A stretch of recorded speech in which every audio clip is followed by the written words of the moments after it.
अपराध की तह तक जाना है तो देखिए तहकीकात। नमस्कार, मैं हूं ब्रजेश रघुवंशी। जी हां, अपराध कभी अचानक नहीं होता, उसके पीछे छुपी होती है एक कहानी, एक साजिश और कई अनकहे सच। जो दिखाई देता है वो पूरा सच नहीं होता, और जो सच होता है वो अक्सर छुपा दिया जाता है। कौन है गुनहगार, किसने रची साजिश, और क्यों कानून की नजरों से बचता रहा अपराध? आपको हर सवाल का जवाब मिलेगा, हर झूठ के पीछे छुपा सच सामने आएगा, सबूत बोलेंगे, गवाह सामने आएंगे और अपराध की हर परत खुलेगी। क्योंकि ये सिर्फ खबर नहीं, ये है तहकीकात।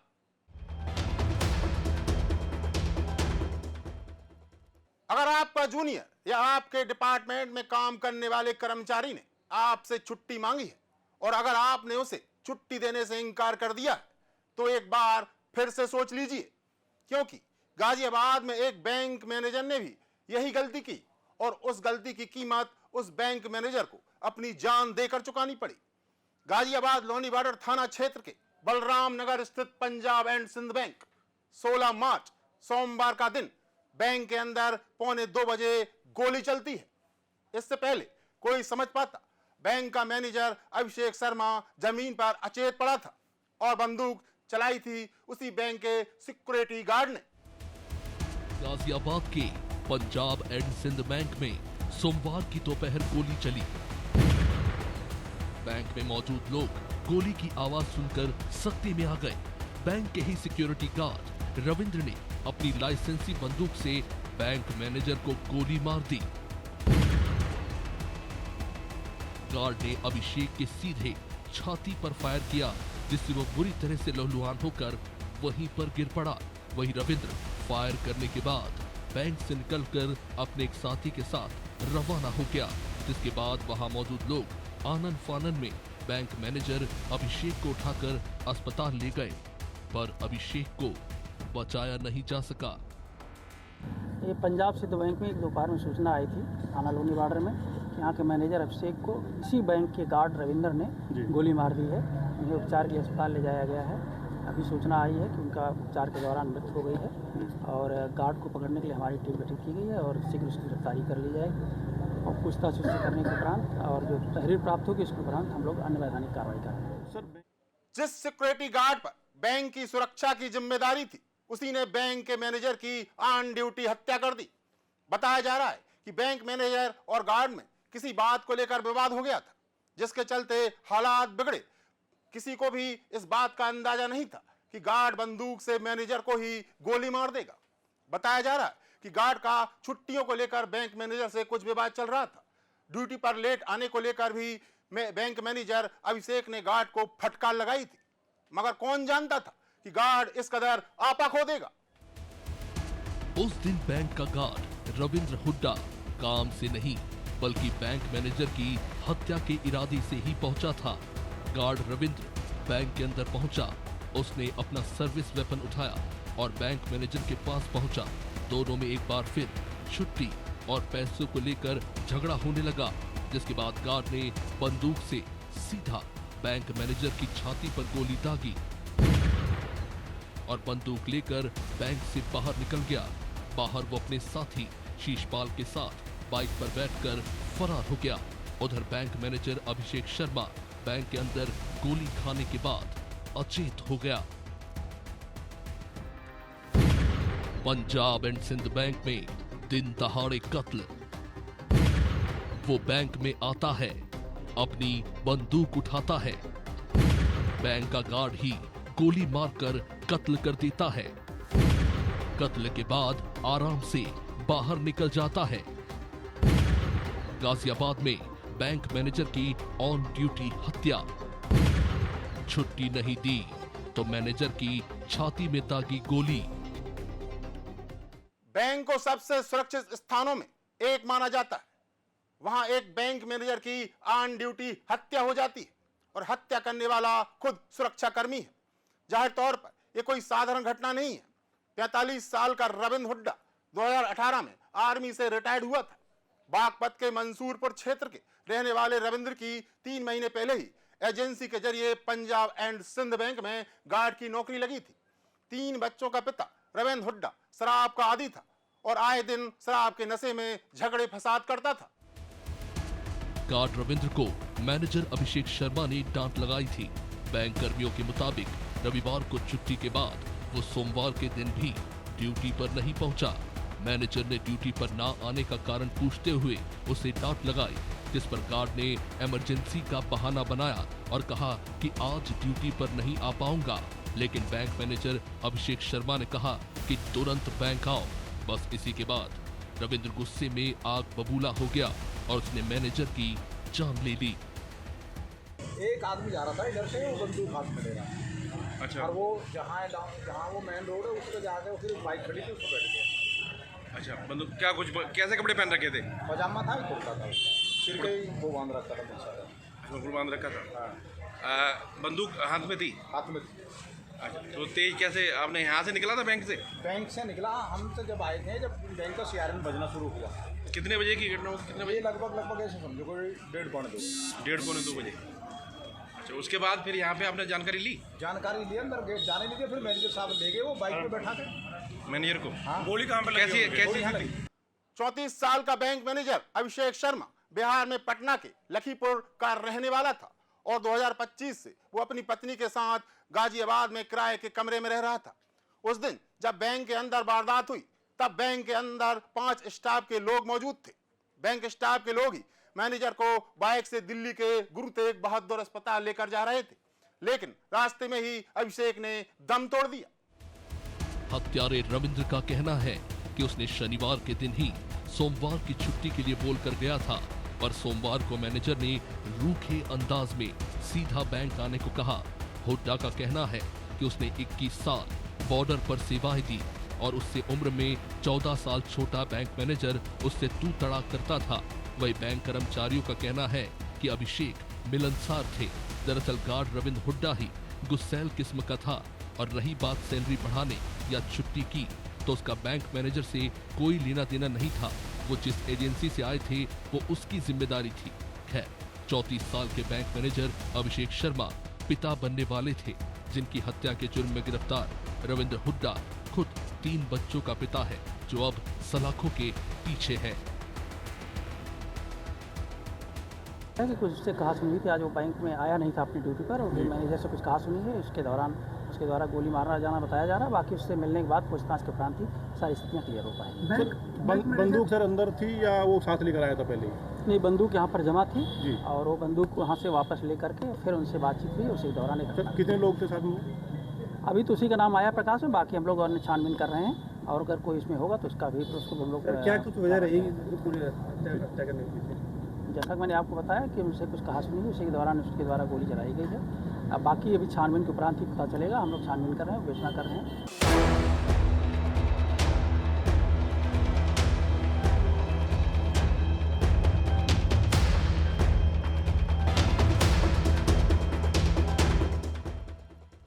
कॉलेज किस लिए होता है?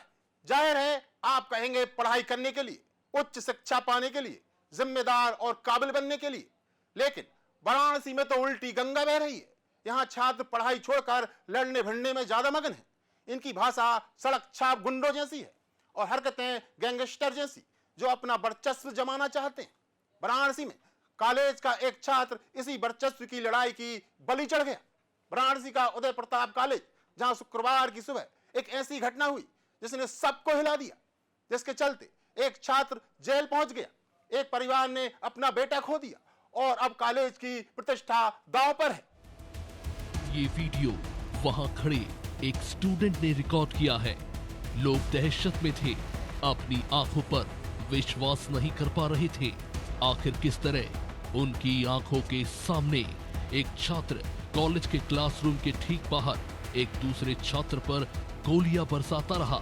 छाती पर चढ़कर बंदूक से वो गोलियां दागता रहा और जमीन पर पड़े उस लड़के के शरीर को उसने गोलियों से छलनी कर दिया। जो छात्र पिस्तौल से गोलियां बरसा रहा है उसका नाम है मनजीत सिंह चौहान और जमीन पर जिस छात्र की लाश है उसका नाम है सूर्य प्रताप सिंह। वारदात की जगह वाराणसी का उदय प्रताप कॉलेज। कॉलेज छात्राओं के बीच नोक झोंक या मामूली लड़ाई कोई नई बात नहीं है, पर वाराणसी के उदय प्रताप कॉलेज में जो हुआ वो भयानक है। कॉलेज में घुसकर प्रिंसिपल ऑफिस के पास एक छात्र गोलियों की बौछार कर देता है। सैकड़ों बच्चों की आंखों के सामने कॉलेज के स्टूडेंट के सिर और छाती को गोलियों से छलनी कर दिया जाता है। वो भी किस लिए? दो छात्रों में आखिर ऐसी क्या दुश्मनी की वो कत्ल पर आमद हो गए? मंजीत की आखिर सूर्य प्रताप के साथ क्या दुश्मनी थी? और एक कॉलेज स्टूडेंट के पास पिस्तौल आखिर आई कहां से? बीएससी के सेकेंड ईयर का छात्र सूर्य प्रताप सिंह, जिसकी मंजीत ने गोलियों से भूनकर हत्या कर दी। जांच में पता चला है कि सूर्य प्रताप सिंह और मंजीत में लंबे समय से दुश्मनी थी। कई बार दोनों के बीच मारपीट हो चुकी थी। मंजीत सिंह ने अपना ग्रुप बनाया हुआ था और आए दिन झगड़ा फसाद करता था। ऐसे ही सूर्य प्रताप के साथ भी मंजीत ने मारपीट की थी। वही सूर्य प्रताप की भी हॉस्टल के छात्रों के साथ दोस्ती थी, जिसके चलते दोनों गुटों के बीच आए दिन झड़प होते रहते थे। इनके झगड़ों के मामले कई बार प्रिंसिपल तक भी पहुंचे थे। वाराणसी के उदय प्रताप कॉलेज में छात्र का मर्डर। छात्र के शरीर को किया गोलियों से छलनी। कॉलेज कैंपस के अंदर सैकड़ों छात्रों के सामने कत्लेआम। छाती पर चढ़कर सिर और सीने में दागी 8 गोलियां। वर्चस्व की लड़ाई ने 2 छात्रों का जीवन किया बर्बाद। गोली चलाने वाला खुद को बताता था माफिया। 2 छात्रों की रंजिश में कॉलेज बना जंग का अखाड़ा। बीएससी के सेकेंड ईयर का छात्र सूर्य प्रताप अपने माँ बाप का इकलौता बेटा था। सूर्य प्रताप एक अच्छा स्टूडेंट था, इसलिए वो कॉलेज में लोकप्रिय था। शायद यही बात मंजीत को खलने लगी थी। मंजीत अपनी गुंडागर्दी से कॉलेज में अपना वर्चस्व जमाना चाहता था। गाजीपुर का रहने वाला मंजीत बीए सेकेंड ईयर का छात्र था, मगर छटा हुआ बदमाश था। मंजीत का क्रिमिनल बैकग्राउंड खंगालें तो पता चलता है कि उस पर चाकूबाजी और मारपीट जैसे मुकदमे पहले से ही चल रहे थे। ऐसे में सवाल उठता है कि इस तरह के छात्र कॉलेज में आखिर कर क्या रहे हैं? क्या मंजीत को कॉलेज में किसी से सह मिल रही थी? सबसे महत्वपूर्ण सवाल, परीक्षा के समय सघन चेकिंग के बीच वो बंदूक लेकर कॉलेज के अंदर घुसा कैसे? मंजीत सिंह या जो ये एमए का छात्र बताया जा रहा है मंजीत सिंह, और ये चांदमारी एरिया का बनारस का ही रहने वाला है। इसके ऊपर एक मुकदमा 323 आईपीसी का अभी तक जानकारी मिली है पंजीकृत। शुक्रवार के दिन 11 बजे के करीब अचानक से गोलियों की आवाज से पूरे कैंपस में खलबली मच गई। कोई कुछ समझ पाता तब तक सूर्य प्रताप मंजीत की चलाई गोलियों का शिकार बनकर जमीन पर पड़ा था। पर मंजीत वही नहीं रुका। उसके बाद वो सूर्य प्रताप की छाती पर चढ़कर करीब से उसकी छाती और सर पर गोलियां बरसाता रहा। उसके बाद वो पहली मंजिल की ओर भागा, दीवार फांदकर फरार हो गया और भागते हुए उसने पिस्तौल को कूड़े के ढेर में फेंक दिया। पूरे कॉलेज कैंपस में अफरा तफरी मच गई। सूर्य प्रताप को अस्पताल तो ले जाया गया, पर उसकी मौत हो चुकी थी। प्रधानाचार्य की भी बात आ रही है सर, कहा जा रहा है कि उनके सर पे गोली मारी गई है, ऐसा आरोप लगा रहे हैं छात्र यहाँ के। बच्चों जो छात्र हैं आक्रोशित हैं, उनके द्वारा यहाँ के जो प्रधानाचार्य हैं उनके ऊपर भी भिन्न भिन्न तरीके के आरोप लगाए जा रहे हैं। उनको कहा गया छात्रों को सभी बातों को लिख करके दे और हर बिंदु पर जांच कराई जाएगी। सर क्या पिस्टल बरामद हुई सर? नहीं अभी पिस्टल बरामद नहीं हुई। मृतक की क्या पहचान हो पाई है सर? जो मृतक छात्र है, मृतक छात्र कहाँ का रहने वाला, क्या पहचान हो? हाँ, मृतक छात्र जो है ये गाजीपुर के रहने वाले हैं, या बीए सेकेंड ईयर में वो पढ़ रहे थे गाजीपुर के।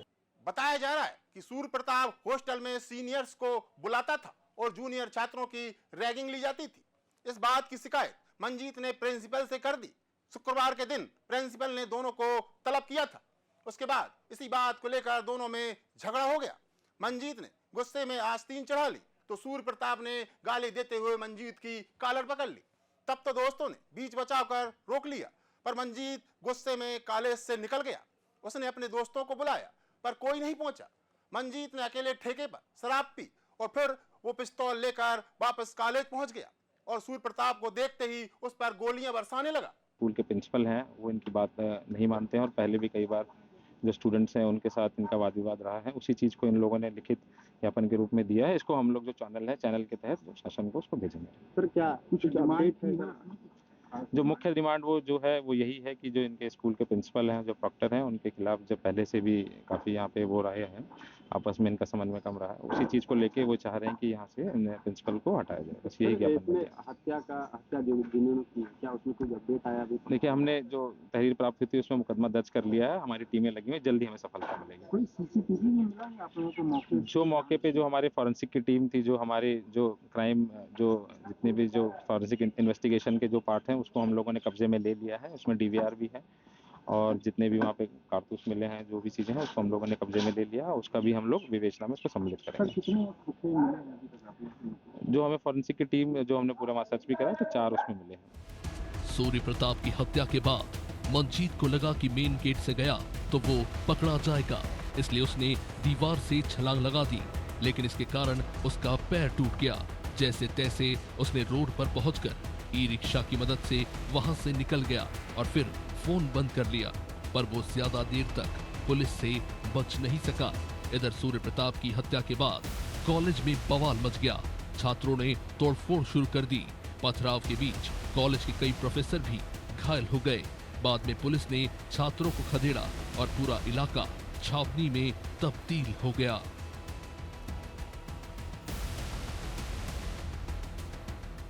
वाराणसी के इस कॉलेज के अंदर 3 महीने से ये सब चल रहा था, पर प्रबंधन ने कोई ठोस कदम नहीं उठाया, जिसका खामियाजा एक छात्र को अपनी जान देकर चुकाना पड़ा। अगर समय रहते कदम उठाया होता तो शायद ये हालात नहीं बनते। वारदात के बाद पुलिस ने मंजीत को गिरफ्तार कर लिया। पुलिस ने जब हत्या का कारण पूछा तो मंजीत ने बताया कि लड़ाई वर्चस्व की थी, दोनों गुटों में अक्सर मारपीट होती थी, जो जिसको अकेला पाता उस पर हमला कर देता था। सूर्य प्रताप गुट के लोगों ने मंजीत को पीट दिया था और प्रिंसिपल के बुलाने के बाद जो विवाद हुआ उसको वो बर्दाश्त नहीं कर पाया और पिस्तौल से उसका कत्ल करने की ठान ली। मेरा जूनियर लगेगा, मेरा भाई, इसके साथ हम कितने दिन रहे हैं और आज पता नहीं इन लोग का कुछ आपसी बहस जो भी हुआ था, प्रिंसिपल इन्हें बुलाए हैं, इनके सामने हो रहा है कि क्या बात हुई। कोई उसके बाद प्रिंसिपल इनको बहुत जलील किए हैं, जो आज मर गए हैं उनको जलील किए, उनके सामने निकाला गया पिस्टल।